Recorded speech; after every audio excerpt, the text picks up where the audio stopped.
Are you ready? You ready? Okay.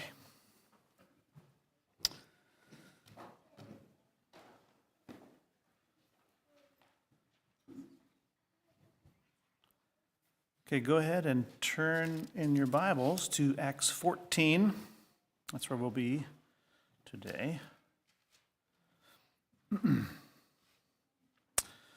Before we get into that, though, I just want to review quickly last week's teaching on Acts 13. And just a refresher that we whiteboarded the speeches of Stephen, Peter, and Paul, and we saw where some of the similar elements were, where there was a history, a bit of a historical review, something of a gospel message, whether it was a gospel of Yeshua or a gospel of Abraham, or something about the salvation or redemption part of the story, and then ending with a kind of warning, whether it's if you do good, this will happen, or if you do bad, this will happen. So that was the most basic structure. And then I encouraged y'all to come up with and start to write or outline or draft some kind of message you could give to an audience, to someone who is curious about God, the God of Abraham, Isaac, and Jacob. Let's be specific about that. And I started to draft mine. Anyone start to kind of think about or write there? I know you, Mark, you said you had started that, so that's cool. And this is something we can revisit in the future too.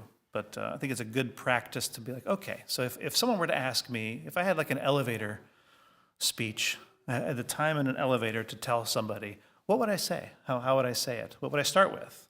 Would I start with in the beginning? I mean, would I go all the way back there or what? So anyway, it's a good exercise just to kind of get your mind thinking about how to present the gospel to people.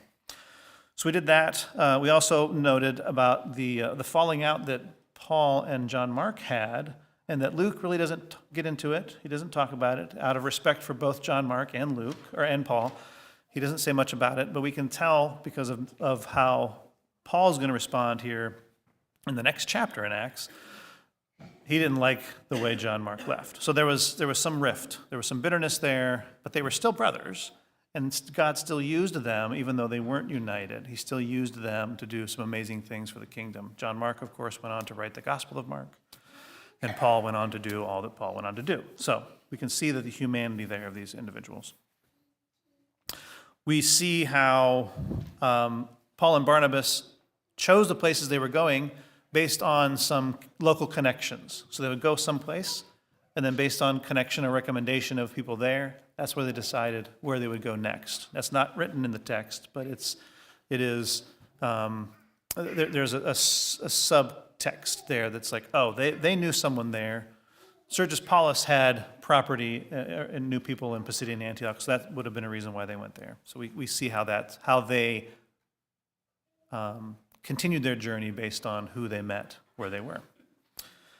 And then finally we see how the Jews were not objecting to Yeshua. They weren't objecting to Yeshua. They were objecting to Gentile involvement. And we'll see this again here at the beginning of chapter 14. So just a review of 13. So let's go ahead and get into it. But before we do that, let's go ahead and pray. And then I'm going to read through the entire chapter. It's not very long. So let's go ahead and pray.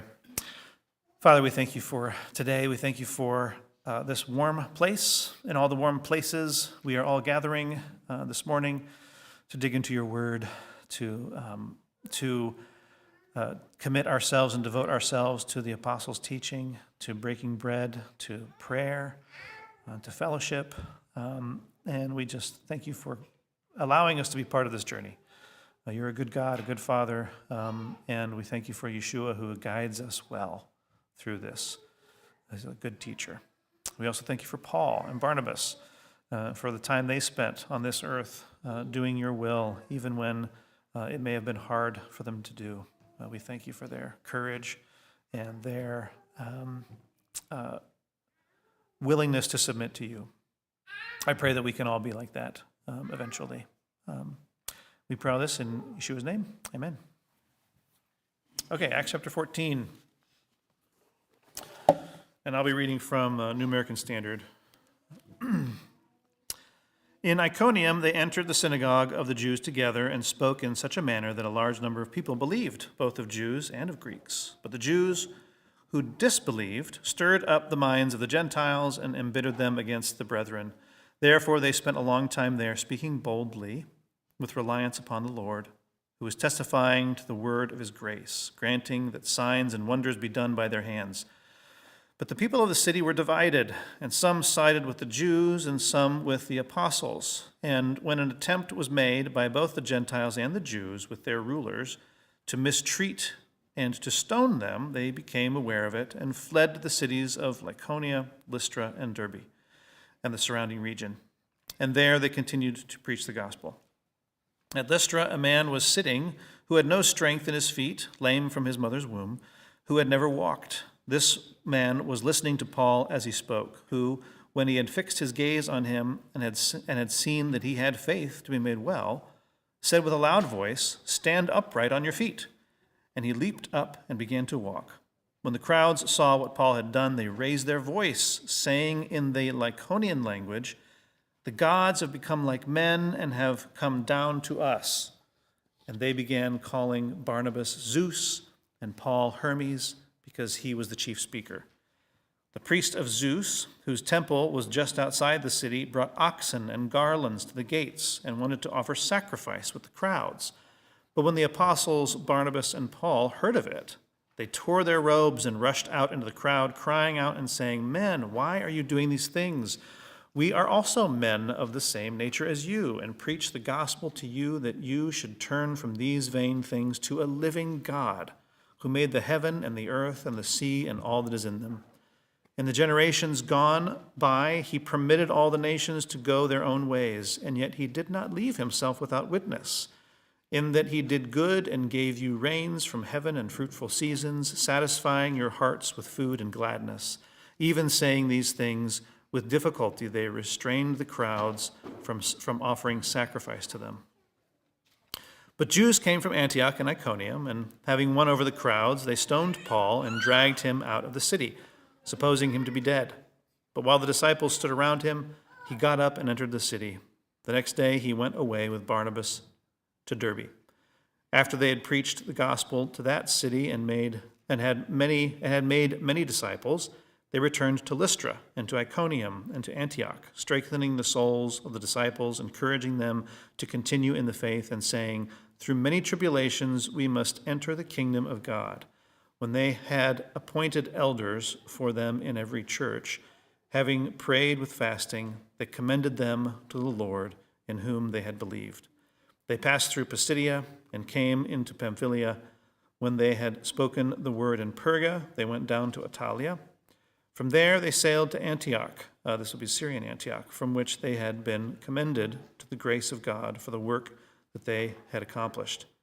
When they had arrived and gathered the congregation together, they began to report all things that God had done with them and how he had opened a door of faith to the Gentiles. And they spent a long time with the disciples. Okay.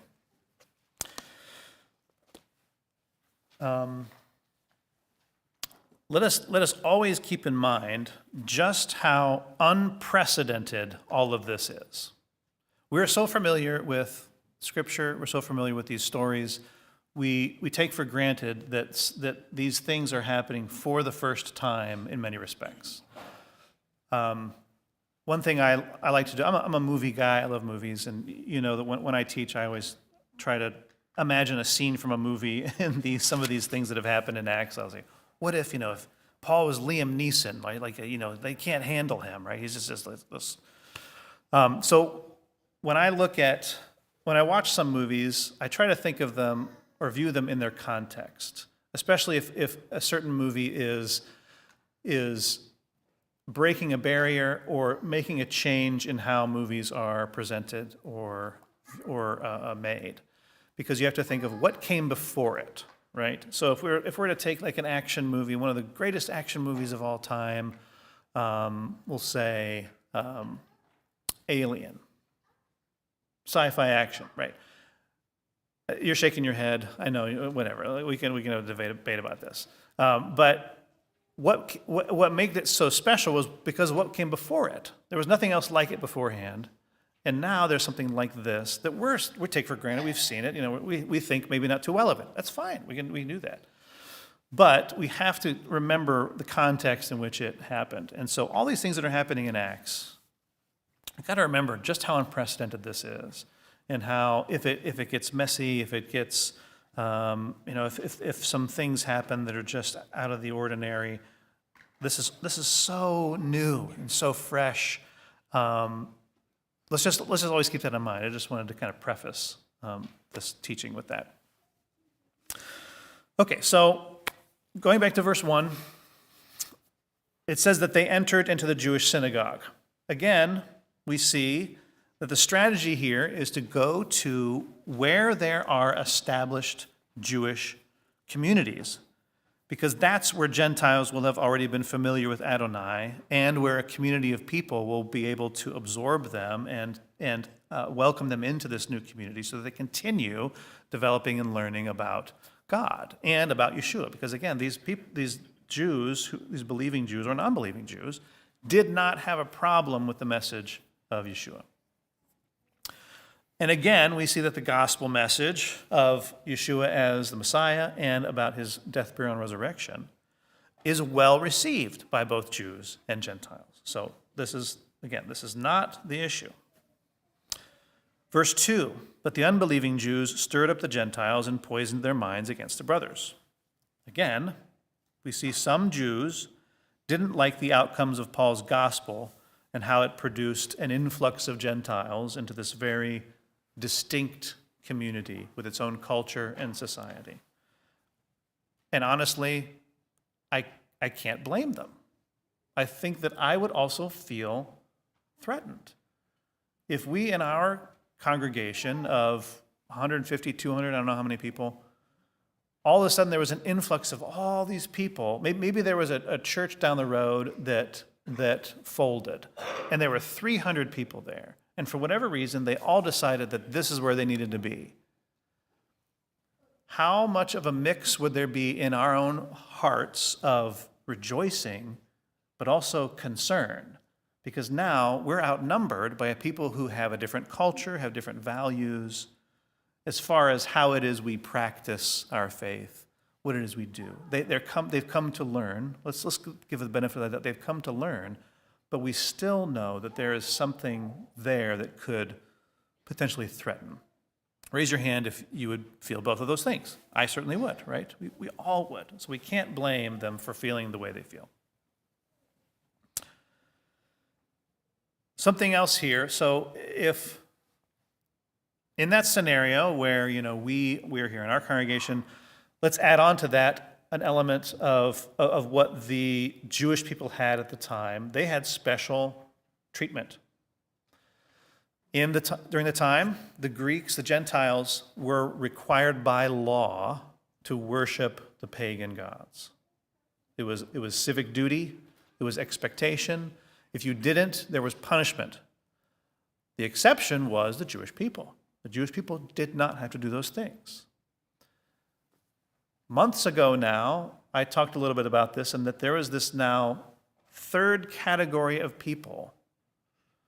There's Gentiles and Jews. There's this third category of people, an in-between people who, by choosing to be in between, are putting themselves at risk. They're now violating law, violating the Roman law by not practicing these pagan religions. But they're trying to come into this new community as Gentiles. So if this church down the road folds, these 300 people come, and some of us, some in our group are just like, this is not a good idea. We have special rights and privileges. They do not. I know how to solve this. I can bring up to this group of Gentiles, hey, by the way, do you know you're breaking the law? This could go really bad for you. Maybe you should go back and maybe just go start your own church somewhere and do something else, right? Like if I wanted to do that, that would be an easy target, right? Like, oh, bring up how this is going to cause great discomfort to the people who are coming into this new community and see how they turn and run, right? Like if I'm trying to protect this, if I'm trying to protect our thing, I'm going to tell them, oh yeah, you're welcome as a guest, but if you really want to be part of this, you're going to break the law and they're going to come for you and it's not going to go well for you. Do you really want that? Probably not. So why don't you go and keep doing your thing and we'll do our thing and we'll be happy, right? So it's an obvious strategy. The Jews tolerated Gentiles as the God-fearers. They had for a while. It was fine.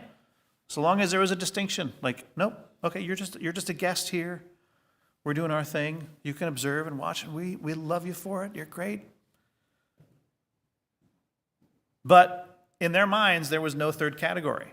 It was either Jew, fully Jewish, worshiping the God of Abraham, Isaac, and Jacob, or a Gentile who wasn't saved, who was a God-fearer, who was just this second-class citizen, but there was nothing on their radar said, this people could become part of us and not have to become Jewish. It wasn't on their minds. In Galatians, now Galatia is a very special place. This is where they're going in Galatia, so Lystra and Derbe and these places. Galatia is a special place. Special things happened here that resulted in the writing of the first epistle, which is the epistle to the Galatians. That's the first epistle that was written, and it's the first book we have of our canonized Greek scriptures. It's Galatians. So some very special things happened here. So if we look in Galatians 4, 8 through 11, I'll just read it here. This is Paul writing to the Galatians after having returned from them in this chapter here in Acts. He says, however, at that time, when you did not know God, you were slaves to those which by nature are not gods. So he's talking about this polytheism.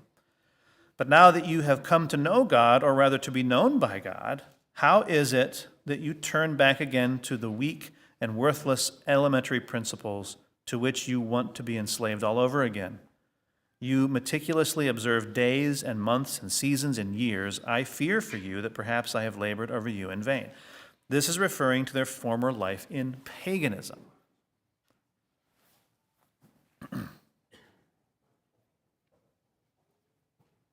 So, polytheism, monotheism. This is the dichotomy we're dealing with, that he's dealing with now in this place, in this chapter. Verse 3, so they remained for a long time, speaking boldly for the Lord. Because of the opposition that had grown and that was rearing its ugly head, they had to stick around for a time in each place to strengthen the community of new Gentile believers in the gospel message. They had to do this.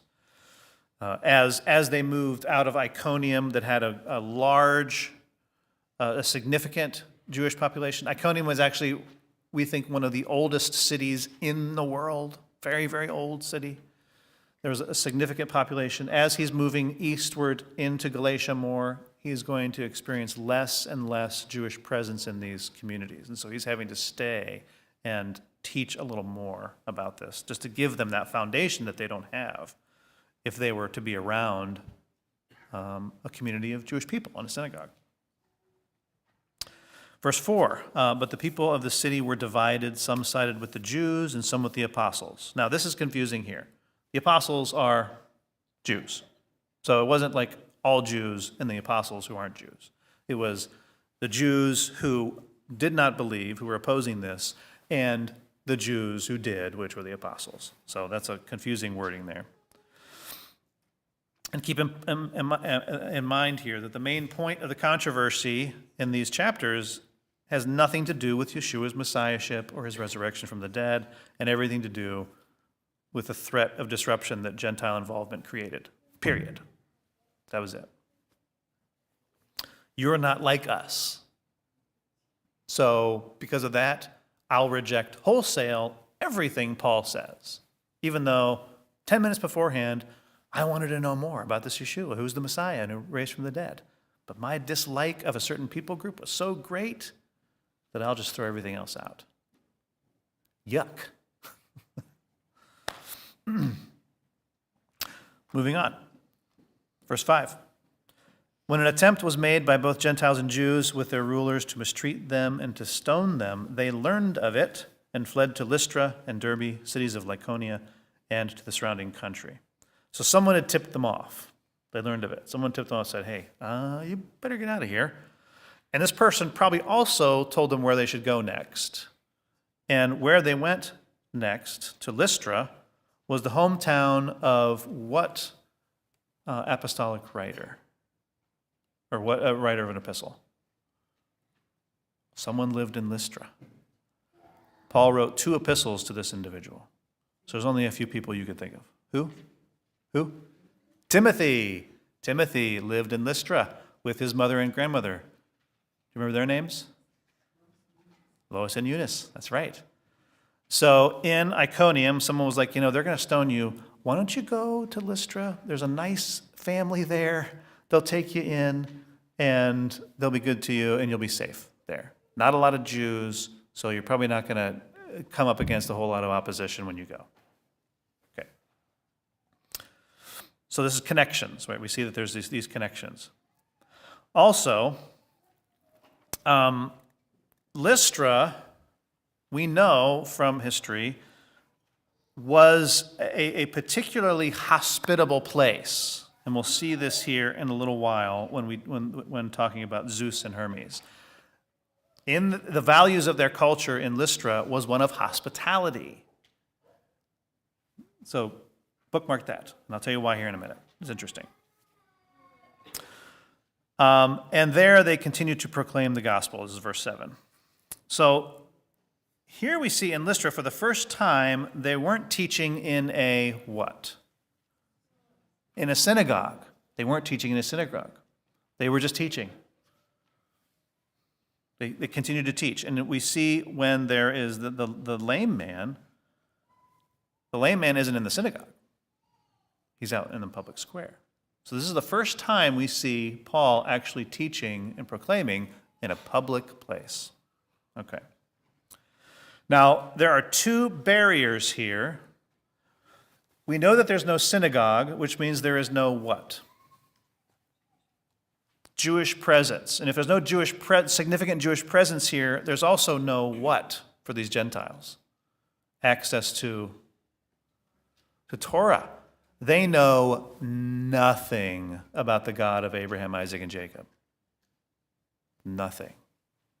Okay, so here's a new kind of audience that Paul and Barnabas are speaking to.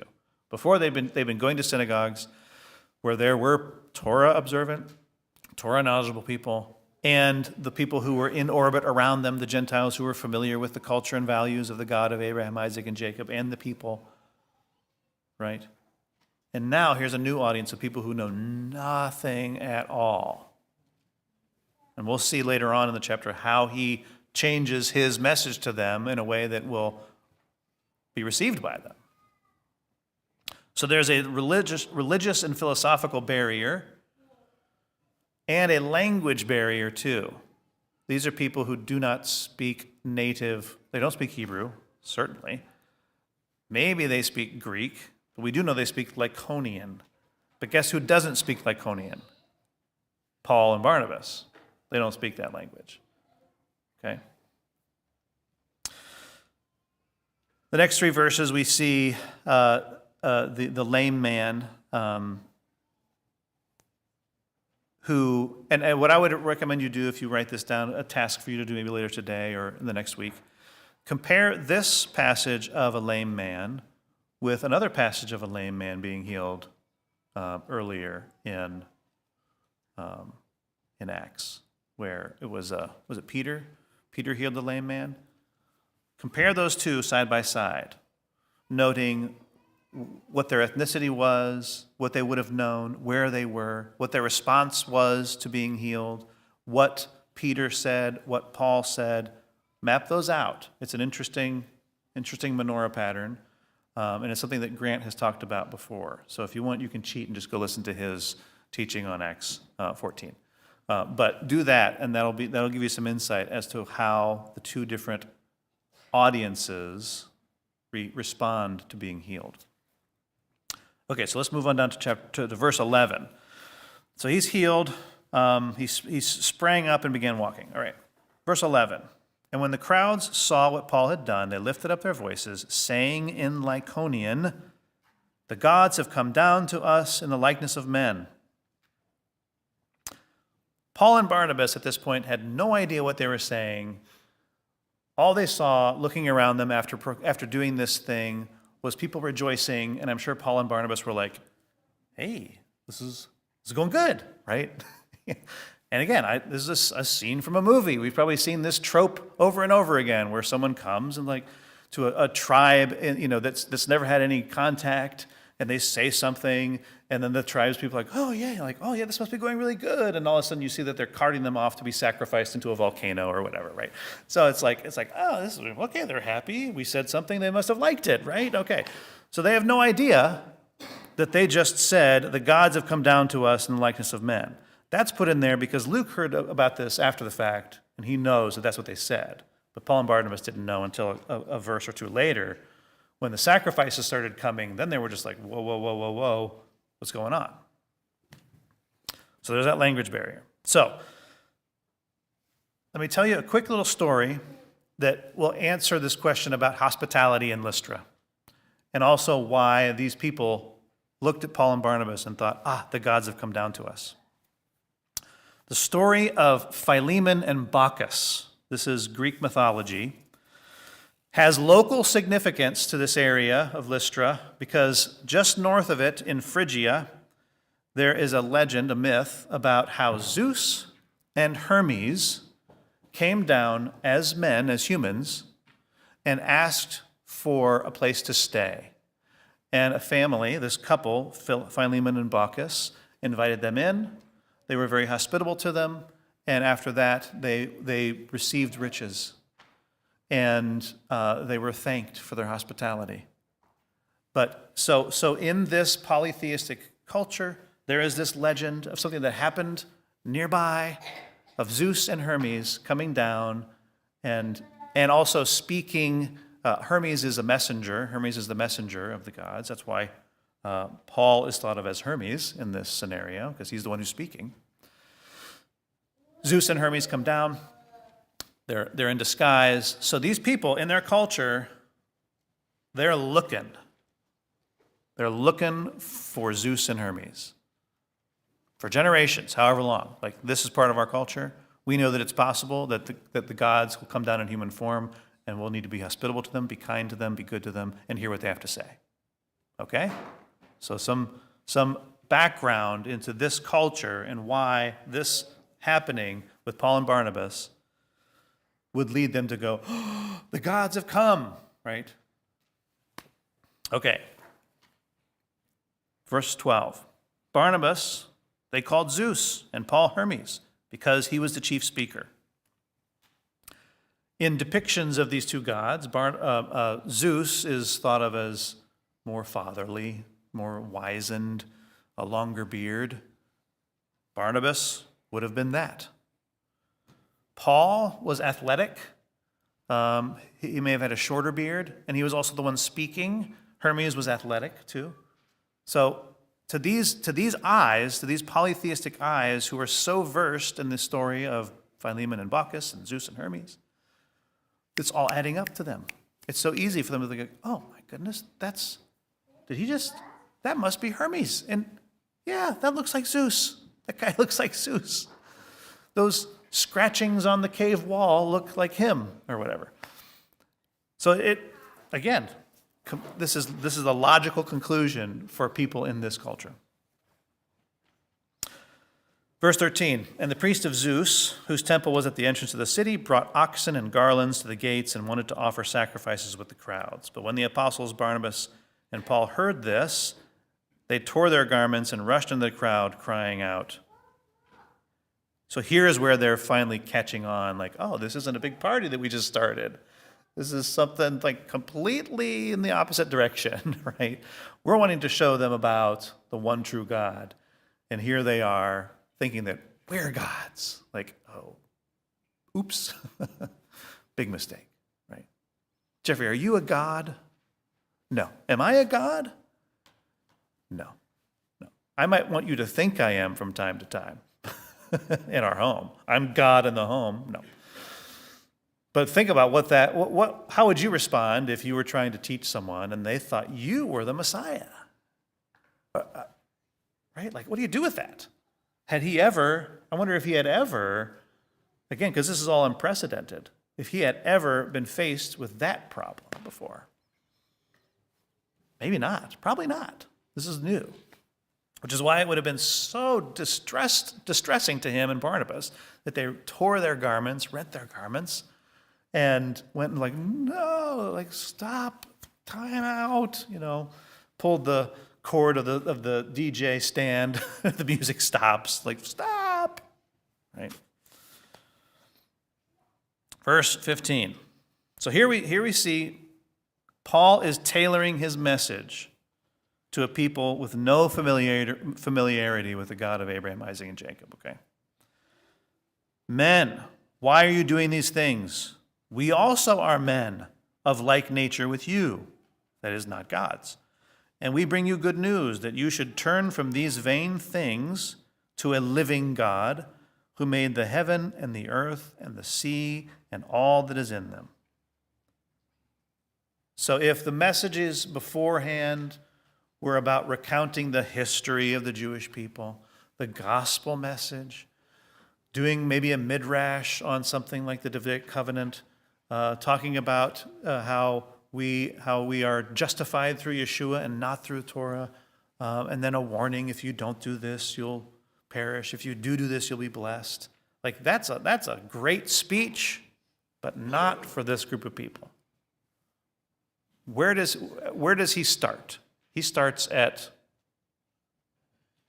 0. He's starting at 0 with these people, basically saying polytheism, bad; monotheism, good. That's basically it. And pointing to natural things around, nature, the God who made the stuff. Turn from these vain things, like just basic language. Things you would tell a child, really. He knows he has to start from there. In past generations, verse 16, he allowed all the nations to walk in their own ways. Yet he did not leave himself without witness, for he did good by giving you rains from heaven and fruitful seasons, satisfying your hearts with food and gladness. Again, the physical things that I know you people here, you like to eat. That was God. You rejoice. You have happiness. That was God too. You had rain. God. Seasons. God. The one God. The living God. So he's starting from 0, or nearly 0. I say nearly 0 because these were polytheists. They still believed in something greater than themselves. I would say that maybe dealing with atheists is where you're starting from 0. Maybe. But even that's kind of complicated too, because atheism is derivative. You can't have atheism without theism, right? Atheism is just a response to theism. Anyway, that's a rabbit hole. But he was starting it from nearly 0 and pointing to how God revealed himself in nature. In Romans 1:18-21, he comments on this further. He says, "For the wrath of God is revealed from heaven against all ungodliness and unrighteousness of people who suppress the truth in unrighteousness, because that which is known about God is evident within them. For God made it evident to them." He provided evidence. "For since the creation of the world," so the physical space, "his invisible attributes, that is, his eternal power and divine nature, have been clearly perceived, being understood by what has been made." So he's saying there's always been evidence of him here in the physical world, in creation, right?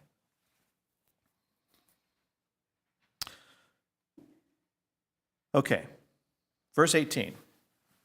"Even when these words, they scarcely restrained the people from offering sacrifice to them."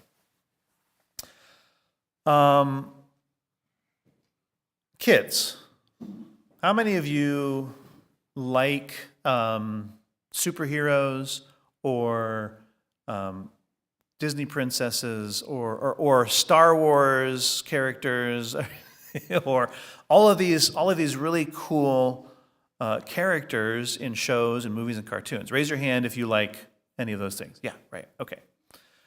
Imagine that you're going somewhere and you see someone. Let's just say that you like Spider-Man. Okay, maybe you don't, but let's just pretend that you all like Spider-Man. You go somewhere and you see Spider-Man. You see Spider-Man, and you're like, oh my goodness, Mom, Dad, look, it's Spider-Man. I can't believe it. And you go up to him, and you start talking to him, and then for whatever reason, he takes his mask off, and you realize, oh, that's not Peter Parker. Would you be disappointed? Yeah. Would you still want to think that he was Spider-Man? Probably. You'd be like, okay, I didn't see that. Put the mask back on. You're Spider-Man. Just let me live in this fantasy for as long as I can. I'm standing in the presence of Spider-Man. The people of Lystra, they wanted to believe that Paul and Barnabas were Spider-Man and Iron Man, whatever, Zeus and Hermes. This was such a joyful thing for them to be honored by the presence of their gods, that it wasn't easy for them to just be like, oh, okay, you're not Zeus and Hermes. Okay, you're just two men. It was not going to be easy for Paul and Barnabas to convince them, no, we're not. We're not gods. We're not. And so here in Lystra would be a prime place for any Jewish opposition to come and say, look what they're doing. They're making you think that they're Zeus and Hermes. Whoa. And so it's no wonder that in this place, Paul is stoned. They're so upset because they feel that they have been insulted and humiliated, really, even though Paul and Barnabas weren't the ones saying that they were Zeus and Hermes. But they should have known better, looking like they did with those beards and Paul being athletic and being the one who speaks. They should have known that that's what Zeus and Hermes do, and that don't they know the story of Philemon and Bacchus and how they came down and they blessed the people, and so we've been so hospitable, we've welcomed you into our town. Like this was a powder keg of a place that obviously led to a stoning, which, kids, if you don't want to know what a stoning is, it's very painful. You don't want to experience a stoning. Okay. Verse 19, but Jews came from Antioch and Iconium, and having persuaded the crowds, they stoned Paul and dragged him out of the city, supposing that he was dead. Now, this likely did not happen quickly. This happens in quick succession in these verses, but it probably didn't happen quickly. There must have been time. They must have been in Lystra long enough and preaching enough that word got back to Iconium and Antioch, and deliberation happened, and people were sent to come back to Iconium and Lystra, which is not, it's far away. And we'll get to that here in a little bit. Actually, we can talk about that now, too. How many miles do you think Paul and Barnabas were walking in this area on this journey? How many miles? How many miles would you want to walk to do a missionary journey? Give me a number. 50 miles? That's how many miles that's a long walk, right? Okay. Do you have any idea how many miles they were walking on this trip? They were walking probably 400 miles. Yeah.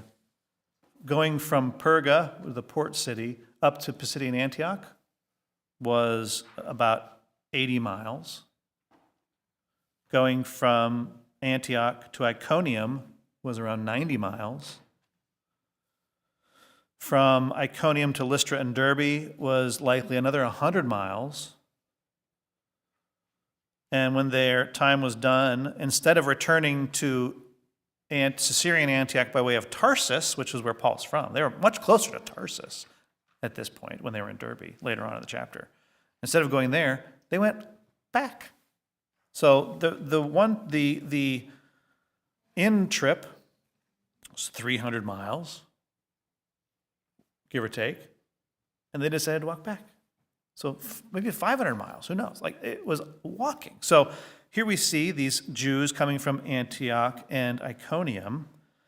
It took them a while, maybe a couple weeks, a week to walk from Antioch to Iconium, and then another week to walk from Iconium to where they were in Lystra. So they were there for a while. That's all I'm trying to say. They were there for a while. And so this didn't happen quickly. Again, the population wanted Zeus and Hermes, and they were disappointed that Paul and Barnabas were just dudes, regular dudes, just like them. But when the disciples gathered about him, so he's stoned and he's outside, they think he's dead. It says he rose up and entered the city. What's likely is that he didn't just come in and go, "Ha, you didn't kill me." It's more likely that this was under cover of darkness, because if he came back to a people who had just stoned him, do you think they would just be like, "Oh, shoot, we didn't finish the job. Hey, you want some soup?" No. They would have been a little upset and they wanted to complete it. So instead, cover of darkness, and then again, he probably got another referral of where to go next.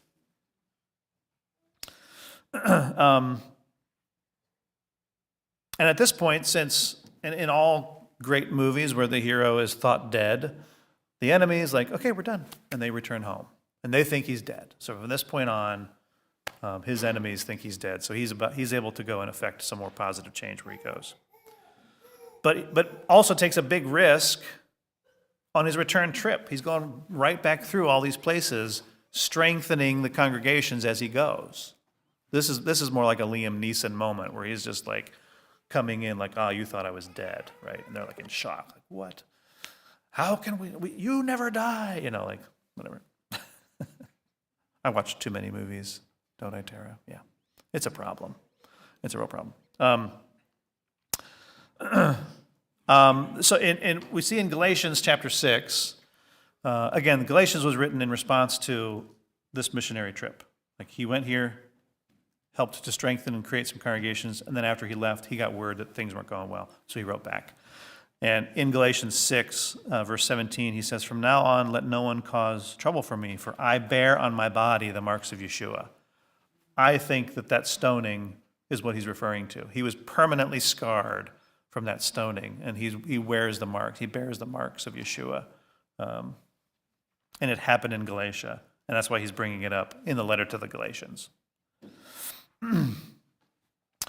Verse 21, "When they had preached the gospel to that city and had made many disciples, they returned to Lystra and to Iconium and to Antioch." Again, at some point, they had made the decision, even though they were going in the direction of Tarsus, which was Paul's hometown, and he would have been fine there if he had gone that way. And it wasn't that far. At some point on this journey, they knew that they were going to be going back. Maybe at this point, they were walking and they saw the Cilician gates. I think it was the roadway that goes from Derbe to Tarsus. They stopped and they just didn't feel right. They're like, we got to go back through. We got to go back the way we came and strengthen these people because there's just the enemy is working hard to keep this seed from taking root. And so they made the decision to go back the way they came.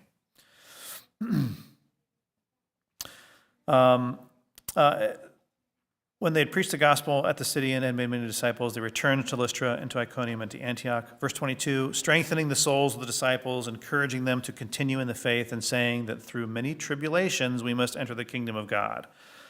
And when they had appointed elders for them in every congregation, with prayer and fasting, they committed them to the Lord in whom they had believed." Seeing just how much opposition there was in the violent response of certain groups, they realized they had to go through and strengthen these congregations, especially these congregations in these towns, in Lystra, Iconium, and Antioch. I don't know if they go back and do this much with other places, but they went and visited again. When the report from Galatians wasn't good, they didn't go back and visit. They sent a letter, so they didn't go back. But at least at this point, they're like, there are some things we know now after going through Lystra and that experience. We got to go back through and strengthen these communities once more before we head home. So something was in them, some decision they had made to do so. This here in Galatia is where we get Paul's standard for appointing elders too. Again, another reason why Galatia is a very special place for this whole ministry and outreach to the Gentiles. This is where for these congregations is where Paul shares his standard of appointing elders that we have in 1 Timothy. Timothy, of course, who is from Galatia. And I encourage you to read that, 1 Timothy 3, 2 through 7. There is, I think, an unusual arrangement of groups. And we've talked about this a little before in past weeks, about how, in our context, we've got church buildings, or we've got home fellowships, or there's like a parish community where we have a place to go to do some of the things. And that place is the place that's associated with the people who are in leadership over us, too. And we're a part of that community, maybe we're part of that neighborhood, but we're also part of this church group or whatever. So there's certain ways in which we can organize these groups of people, right? This is unusual to us. So it says they were going through appointing elders to these congregations, but in a lot of these places there was already There was a synagogue and a Jewish community. So who were these elders and what was their role in that community with a synagogue and such, right? So it's a little unusual in how this would have worked out. Local synagogues were still the place used for what? What would you go to a synagogue for? Prayer and to hear the word and worship, right? So you would go there for those three things. And then you would gather privately in homes. This was not unusual to Galatia. Gathering privately in homes for the other devotions of breaking bread, fellowship, and teaching from an appointed leader, or where they would review the things that Paul and Barnabas had shared with them, the teaching of the emissaries, right?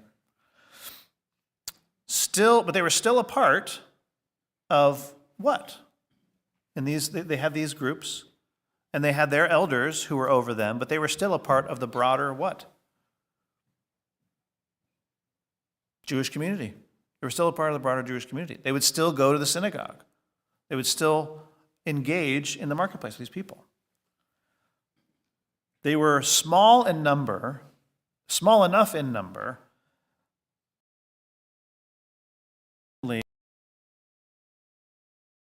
church or small home fellowships of a congregation.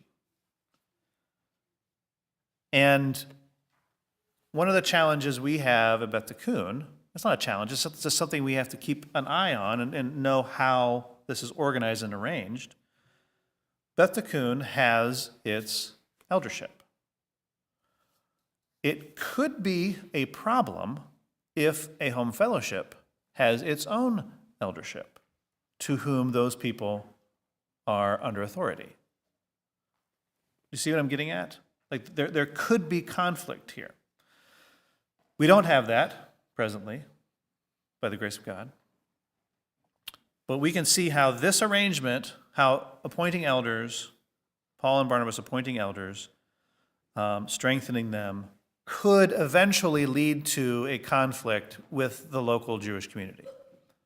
Because no responsible or effective leadership should accept an eldership within their fold that leads people in a different way, right? So there's this again, because this is all unprecedented. This is all unprecedented. There's this potential for confusion and mishmash and a mixing of things, and like who are we under? Who's under our authority, and whose authority are we under? Like, you're my elder, but he's the rabbi. Like, right? It's just, it could be disjarring. So that's kind of the reality on the ground here. They're going back through and appointing elders because they realize these groups of people, these young, new to the faith groups, are going to need some help. And so we're going to appoint some elders, even if down the road it leads to some separation or schism or whatever. Like, it's worth it to get these people set up with leadership who can help bring them along, nurture them in the faith, and teach them what they need to know. Does that make sense? Yeah. Moving on.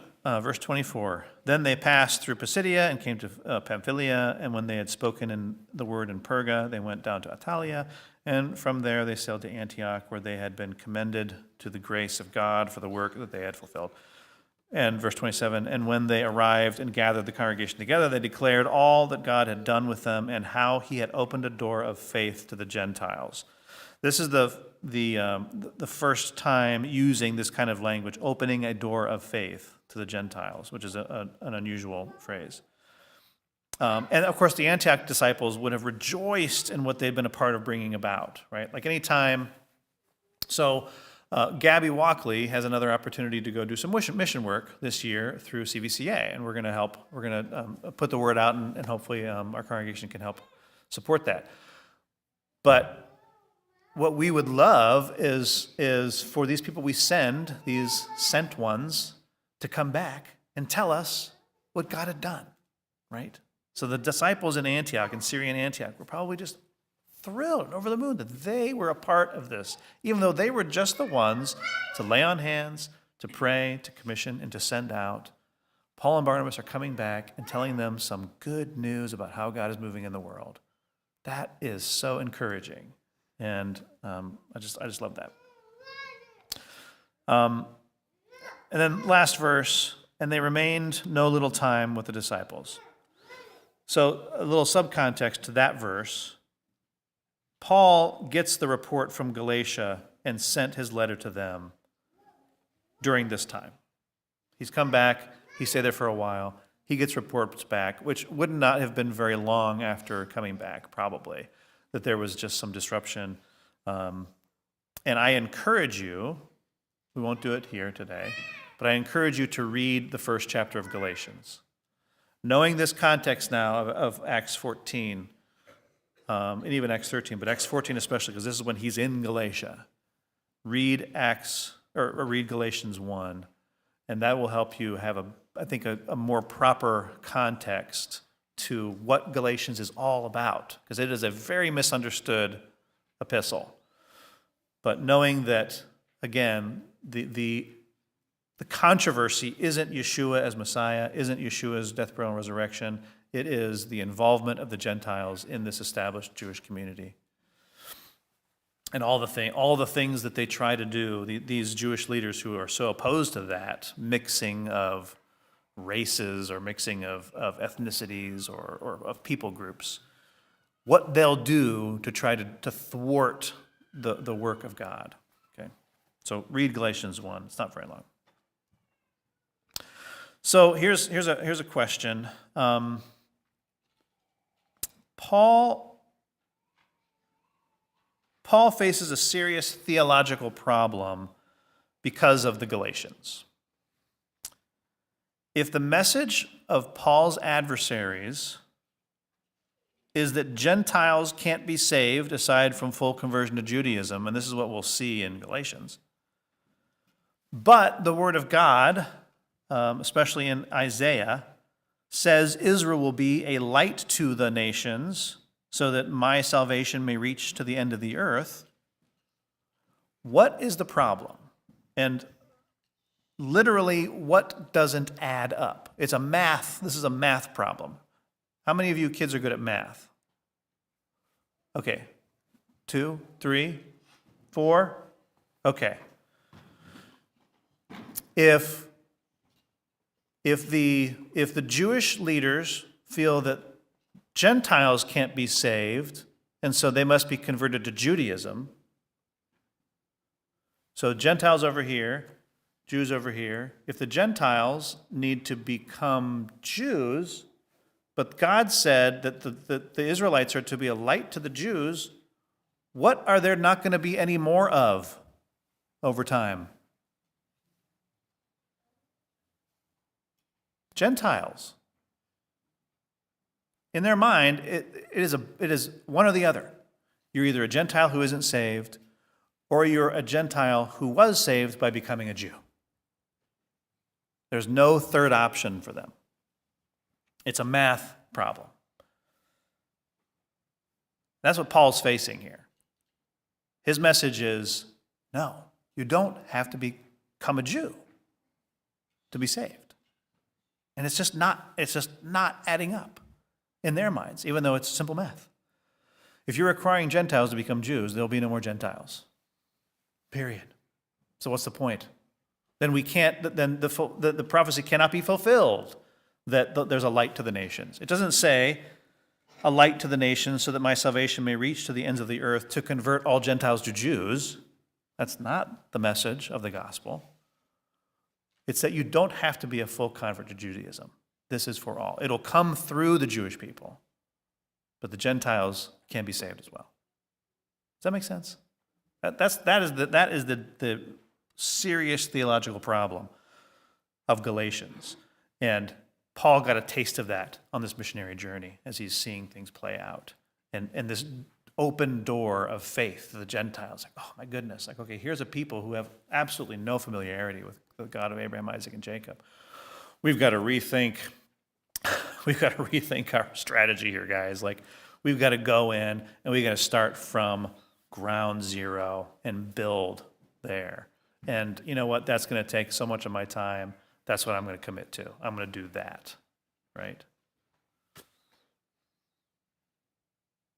So, any questions, any thoughts about that? There's a lot in this chapter. It's a lot of cool stuff in this chapter. I tend to think, how is it that I'm being exclusive? How is it that I could be a better disciple of Yeshua by being less exclusive, but also understanding that there is a distinction? Like, it's a confusing thing, and we can see how in Galatia there are people who just couldn't think of a third option. Like, they couldn't see that this was possible. Was that the fault of Paul, not being able to communicate it effectively? I don't know.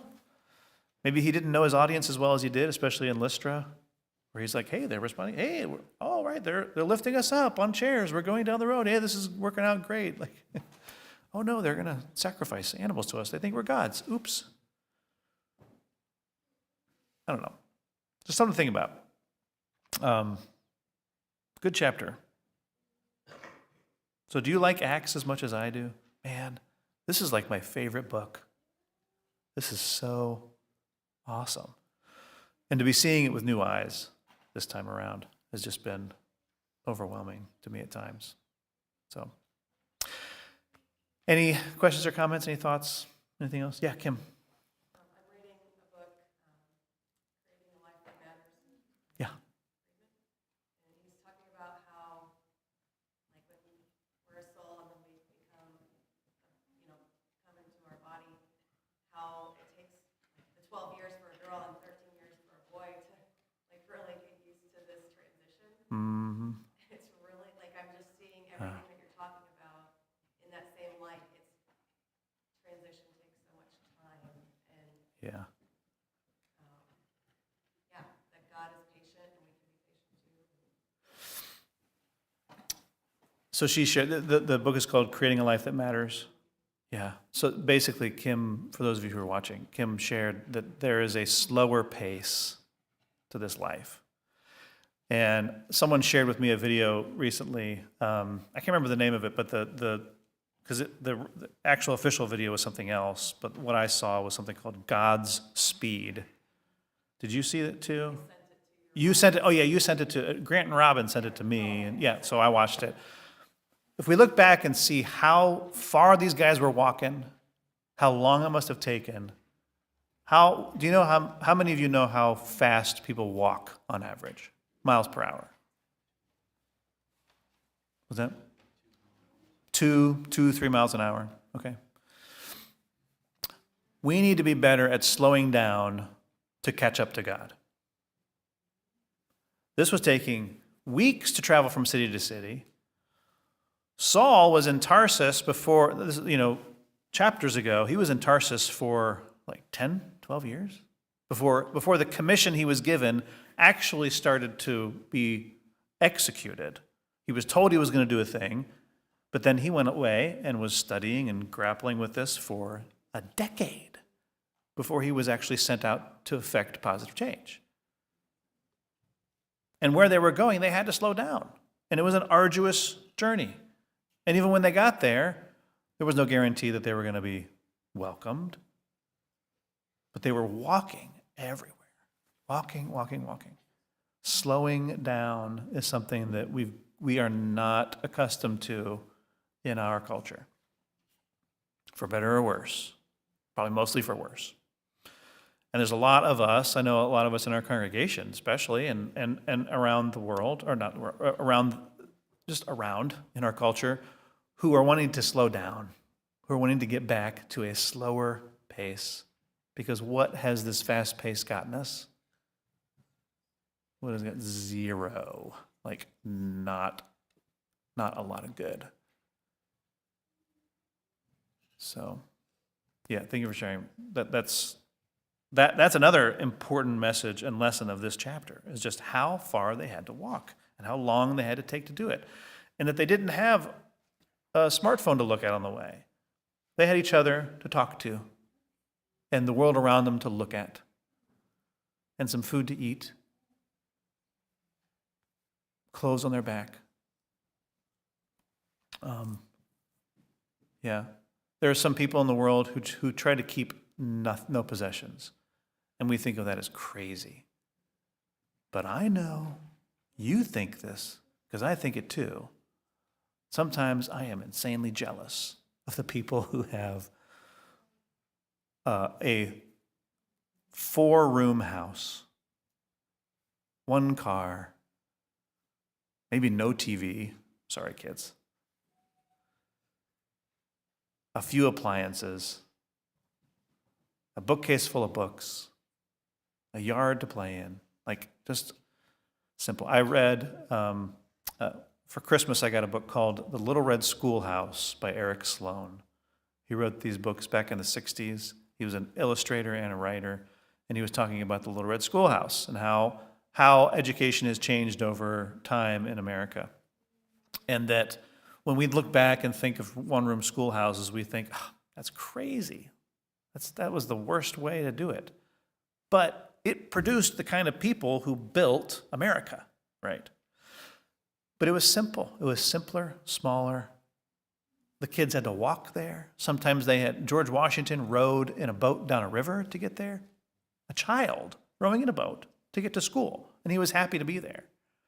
It was a different time, simpler time, slower, maybe more in line with God's pace of life than we are now.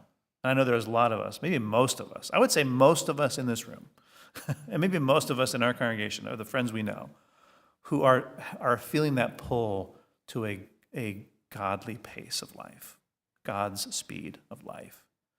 And I think we'll need each other to help slow down, right?